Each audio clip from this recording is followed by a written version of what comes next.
Hello friends, welcome to யாஸ்ட் recipes.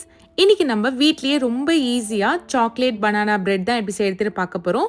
இன்றைக்கி oven இல்லாமல் பேனில் தான் நான் செஞ்சு காமிக்கிறேன். எப்படி செய்யறதுன்னு பார்க்கலாம் வாங்க. ஃபர்ஸ்ட் அதுக்கு நான் 2 வாழைப்பழம் எடுத்திருக்கேன். இது வந்து பச்சை வாழைப்பழம். பெருசாக இருக்கிறதுனால நான் 2 எடுத்திருக்கேன். சின்னதாக இருந்தால் நீங்கள் 3 கூட எடுத்துக்கோங்க. இப்போது ஒரு ஃபோர்க் வச்சு இதை இந்த மாதிரி மசிச்சு விடுங்க. நல்லா எல்லா வாழைப்பழத்தையும் மசிச்சு விட்டுக்கலாம். நான் மசிச்சுட்டு காமிக்கிறேன் பாருங்கள். எல்லாத்தையுமே நல்லா மசிச்சாச்சு. இப்போ இதை ஒரு போலுக்கு மாற்றிக்கலாம். இப்போ போலுக்கு மாற்றியாச்சு.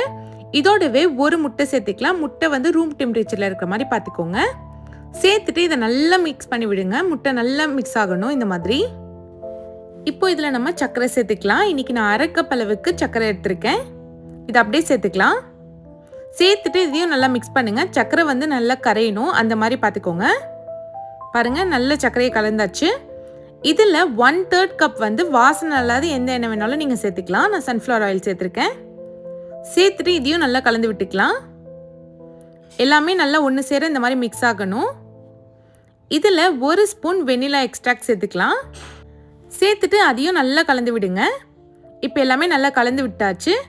இப்போ ஒரு ஜல்லடை வச்சுட்டு மாவு எல்லாத்தையும் சலிச்சிக்கலாம். 1 கப் அளவுக்கு மைதா மாவு எடுத்திருக்கேன். நீங்கள் கோதுமை மாவு கூட யூஸ் பண்ணலாம். இதில் 1/4 கப் அளவுக்கு கொக்கோ பவுடர் சேர்த்துருக்கேன். 1/4 ஸ்பூன் பேக்கிங் சோடா சேர்த்துக்கலாம். 1 ஸ்பூன் பேக்கிங் பவுடர் சேர்த்துருக்கேன். இப்போ இது எல்லாத்தையும் நல்லா சலிச்சு எடுத்துக்கலாம். எந்த கட்டியும் இல்லாமல் நல்லா சலிச்சு எடுத்துக்கோங்க. இப்போ இது நல்லா சலிச்சாச்சு. ஒரு ஸ்பேச்சுலா வச்சு நல்லா இந்த மாதிரி கட் அண்ட் ஃபோல்ட் மெத்தடில் மிக்ஸ் பண்ணிக்கலாம். பாருங்கள், எல்லாத்தையும் நல்லா ஒன்றா சேரும் மிக்ஸ் பண்ணியாச்சு. இதிலையே இப்போ 1/4 கப் அளவுக்கு காய்ச்சி ஆற வச்ச பால் சேர்த்துக்கலாம். பாலோட அளவு வந்து கொஞ்சம் மாறலாம், அதனால் நீங்கள் பார்த்துட்டு சேர்த்துக்கோங்க. சேர்த்துட்டு நல்லா இந்த மாதிரி கலந்து விட்டுக்கோங்க. மாவு பார்த்தீங்கன்னா இந்த அளவுக்கு திக்காக இருக்கணும். நல்லா கரெக்டான கன்சிஸ்டன்சியில் இருக்குது. இப்போ இது ஒரு ட்ரேக்கு மாற்றிக்கலாம். நான் வந்து பட்டர் வச்சு நல்லா க்ரீஸ் பண்ணியிருக்கேன். இதில் இந்த மாவை ஊற்றிக்கலாம். நீங்கள் நார்மல் கப்பில் கூட இதை ஊற்றிக்கலாம், ஒன்றுமே பிரச்சனை இல்லை. லைட்டாக இதை இந்த மாதிரி டேப் பண்ணிவிட்டு மேலே கொஞ்சமாக சாக்கோ சிப்ஸ் போட்டுக்கோங்க. சாக்கோ சிப்ஸ் கூட சாப்பிட்றப்போ டேஸ்ட் இன்னுமே நல்லாயிருக்கும். இப்போ கேக் செய்யறதுக்கு அடிகனமான ஒரு பேன் எடுத்துக்கோங்க. மேலே ஒரு ஸ்டாண்ட் வச்சு மூடி 5 நிமிஷம் ஹை ஃப்ளேமில் ஹீட் பண்ணிவிடுங்க. ஓப்பன் பண்ணிவிட்டு கேக் பேட்டரை உள்ளே வச்சுட்டு மூடிக்கோங்க. இது வந்து ஒரு 35லேருந்து 40 நிமிஷம் ஆகும் வேகட்டும். லோ ஃப்ளேமில் கேஸ் வச்சுக்கோங்க. ஒரு 45 நிமிஷத்துக்கு அப்புறம் நான் ஓப்பன் பண்ணி பார்க்குறேன். பாருங்கள், கேக் நல்லா சூப்பராக பேக் ஆகிடுச்சு.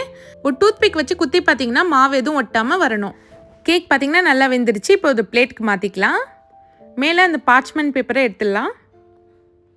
அவ்வளோதான், ரொம்பவே ஈஸியாக சாக்லேட் பனானா பிரெட் ரெடி பண்ணிட்டோம். இப்போ இதை கட் பண்ணி காமிக்கிறேன் பாருங்கள். நல்லா சாஃப்டாக இருக்குது. நல்லா சூப்பராக ரெடி ஆயிடுச்சு. இதை புட்டு காமிக்கிறேன் பாருங்கள். பாருங்கள் எவ்வளோ சாஃப்டாக இருக்குன்னு. அவ்வளோதான், சூப்பரான சாக்லேட் பனானா பிரெட் ரெடி ஆயிடுச்சு. இதை நீங்களும் கண்டிப்பாக ட்ரை பண்ணி பாருங்கள். உங்கள் குட்டீஸ்க்குலாம் ரொம்ப பிடிக்கும். டேஸ்ட்டும் சூப்பராக இருக்கும்.